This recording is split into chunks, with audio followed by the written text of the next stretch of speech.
Hey, this is Pastor Jamie from East Pickens, and this is Holy Week Day by Day. This is Palm Sunday, the first day of the week that we're going to celebrate this, and we're thinking about Jesus arriving into Jerusalem to celebrate the Passover.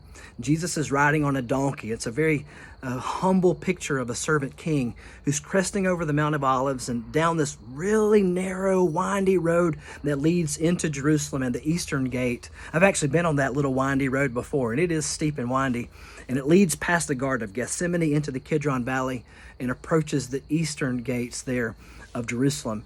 This Eastern Gate, or the Golden Gate, was traditionally known as the place where the Messiah would enter into Jerusalem and let his intentions be known. And so there's an expectation as Jesus is now approaching Jerusalem.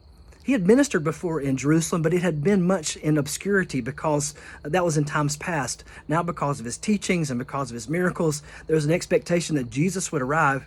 And as Jesus arrived, the people were expecting him to come somehow and proclaim himself to be Messiah.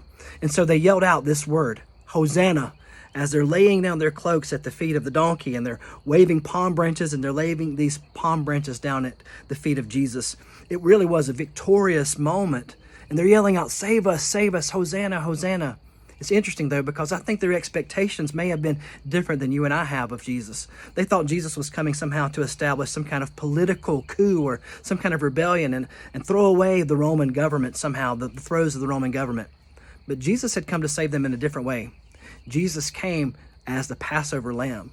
He came to die for their sins.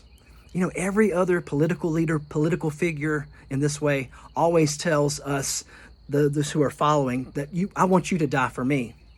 Jesus reverses this. Jesus came to die for us. And so we cry out along with the crowds, Hosanna, save us, this Passover lamb who died for us. So enjoy Palm Sunday. I'll see you tomorrow.